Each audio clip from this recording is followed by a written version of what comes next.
Let's get Rick Santorum on the... Those are the questions that everybody wants to know, because that's what everywhere I go, people... Of the day, isn't it? Rick, everywhere I go, people are asking me, is Rick Santorum going to ban condoms? Everywhere I go, it's the main question on their mind. And the answer, you'll have us believe, is no.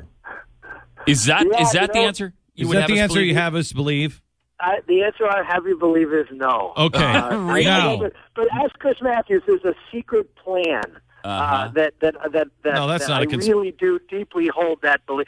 This is crazy. Okay. I mean, we were talking about the Griswold decision, which you know very, very well, and that was the precursor to the Roe versus Wade decision. That here, judicial activism and the creation of new rights because the court says so, and that's what I've opposed and will continue to oppose. Okay, well, in this country, we hear your BS answer on the contraception. Now, let me ask you this, because it's all about the right question. Is it a state's right to limit all private body parts to bowel and urination evacuation only? Is that what you're going for?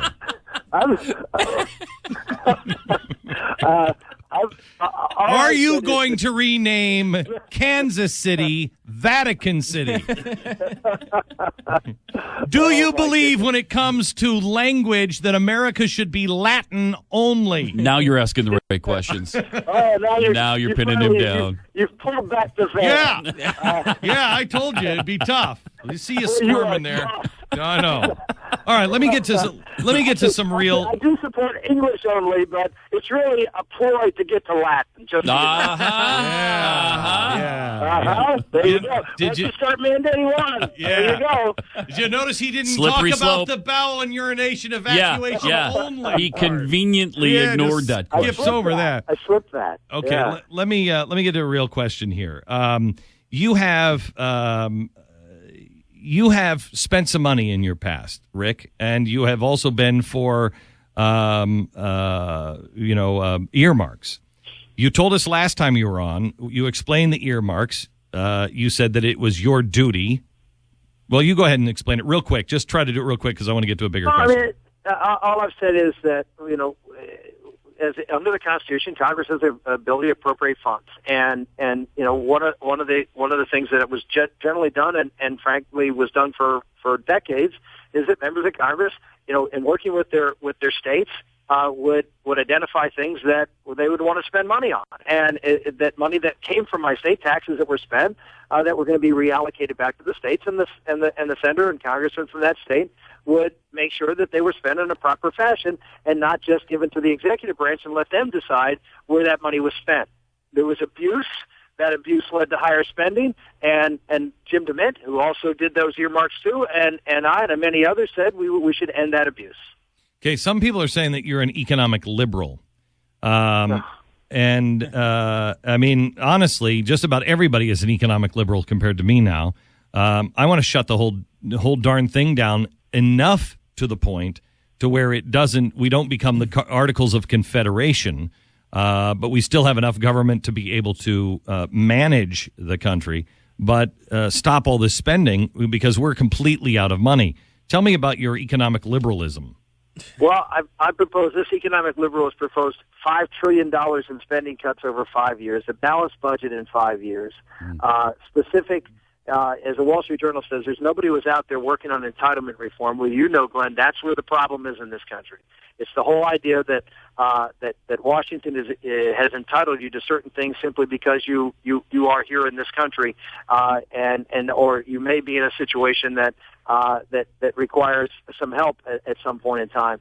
That is the problem. We need to get Washington out of that business, get those responsibilities back to the states, and give them the flexibility to design programs if they want to design programs to deal with these issues. So, if you're looking for the only person in this race, and one of the few people who actually stood up when we weren't running deficits, when we weren't in fiscal crisis as we are today, and said, in the second oldest state in the country, Pennsylvania, as the youngest member of the Senate, and talked about the need for Social Security and Medicare and Medicaid, these big programs that affect disproportionately seniors, and I was leading the charge on all of those issues. In fact, I'm getting questions here in New Hampshire. I can't believe you're out there talking about specific reforms of Social Security. And the answer is yes, I am. Why? Because we need leadership. And so if anyone questions my bona fides, don't look at a few earmarks here and there doing what I believe my constitutional duty to represent the interest of my state. Look at the fundamental reforms that I have been advocating for 20 years in Washington, D.C. before anyone was talking about them. By the way, I just want to point out, I don't think it's, I think it's bona fides and not bona fatties, unless that was a comment about me. Rick, I'm just... Did I say that? No. All right. It sounded like it. Rick, we learned last week from the New York Times that the word... I said Latin again. No, I know. It might be that I'm sensitive every time somebody says fatty. I get it. The theocracy is back. All right. Go ahead. And we learned last week from the New York Times, and you just said the word, entitlement. Now, we know that's code speak for your hideous racism. Do you want to explain why you hate all people of color?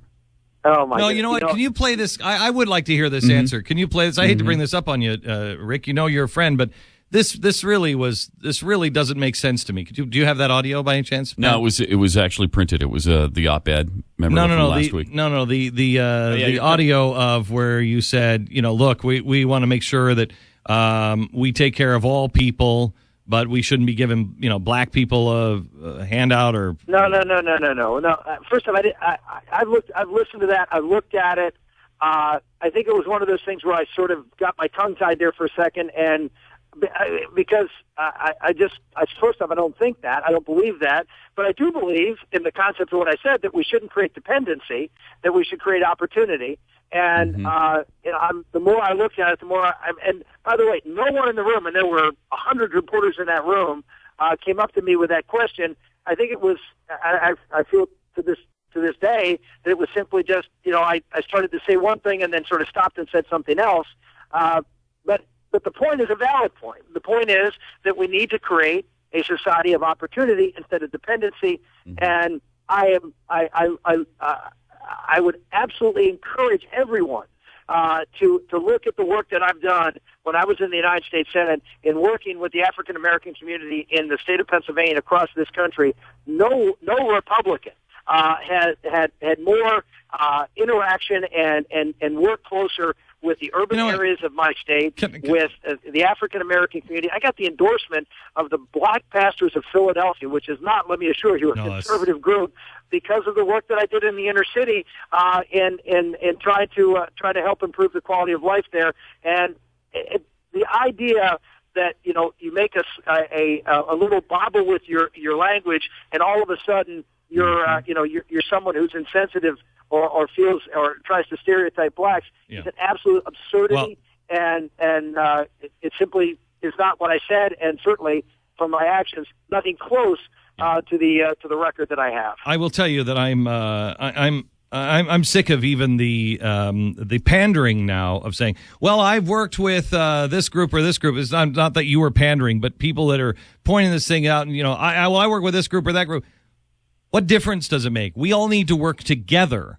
The policies are for white, black, brown, yellow, purple, orange. It doesn't matter. It should be for humans. We are all helping humans and American humans first.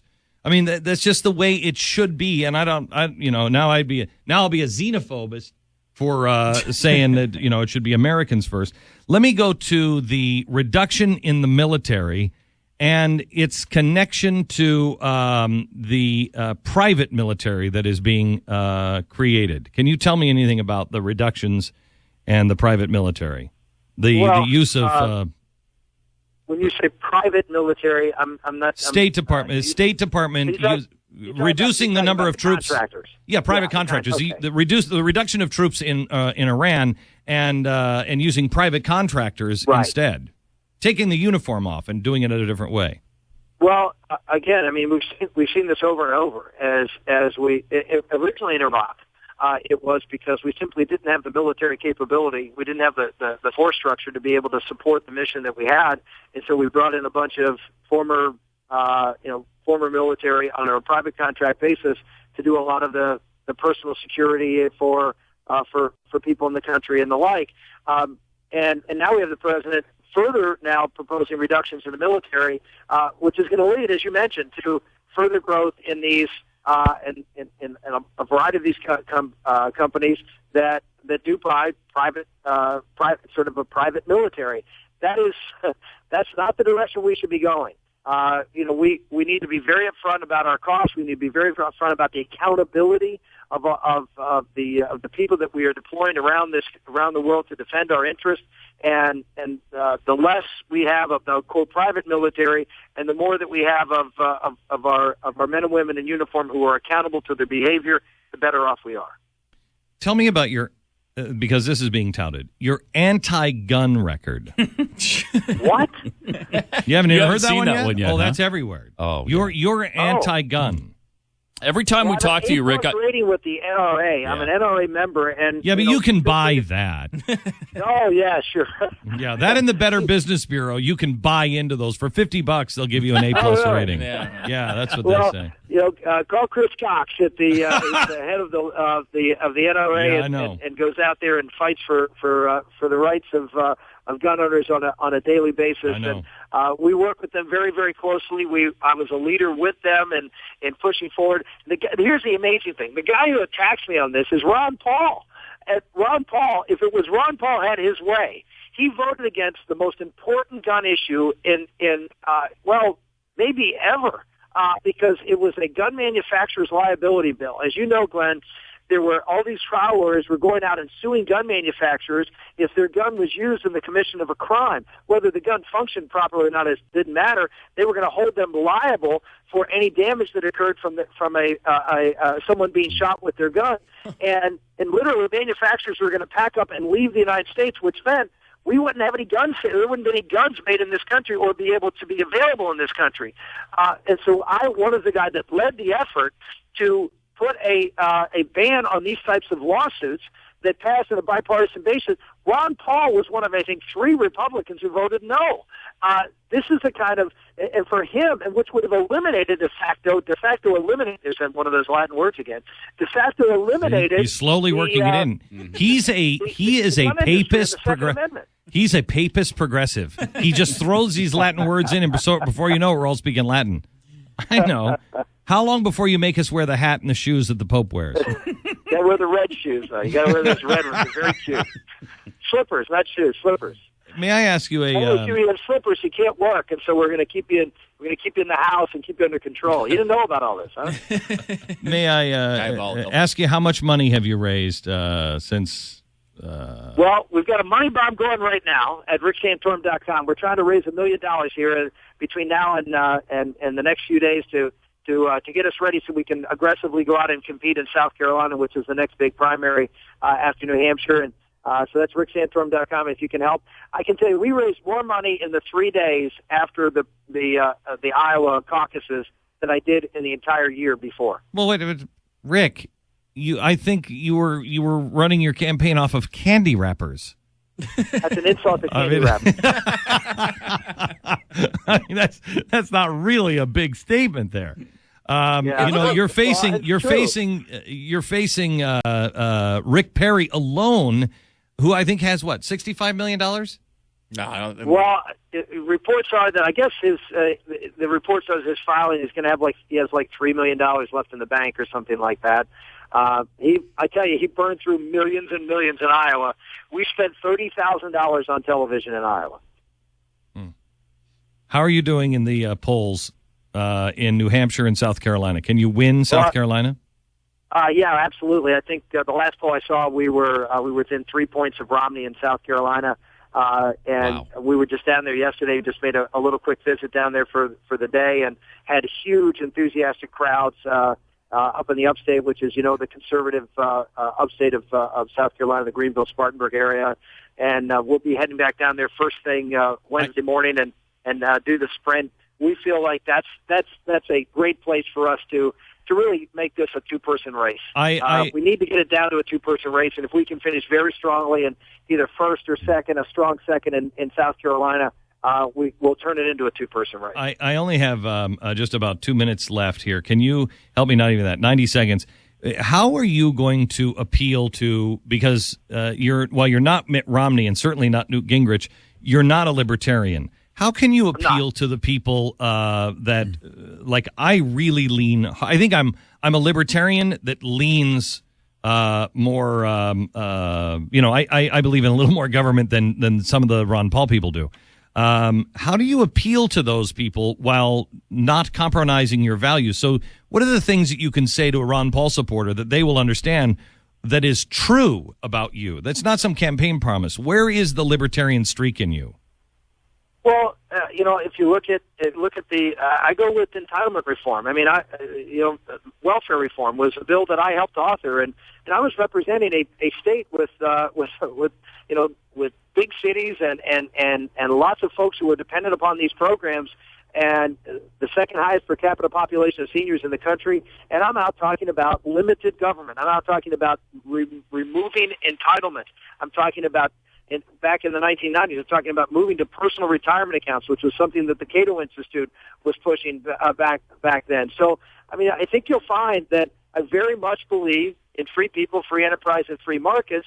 But, I do believe in a refereed private sector, and I do believe government has some roles, for helping, for being involved in not just national security, but providing some sort of, basic safety net, particularly for those who are on the margins of society. It should be done at the state level, not at the federal level. But I do believe that government has a role to play in that regard, to make sure that we have some basic transitional safety net or help for those, particularly those with disabilities. And it's a little personal to me because of my own situation, but it's something that I think is an important safety net that has to be out there. Got to go, Laos Deos.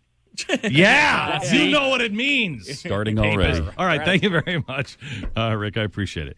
RickSantorum.com. All right.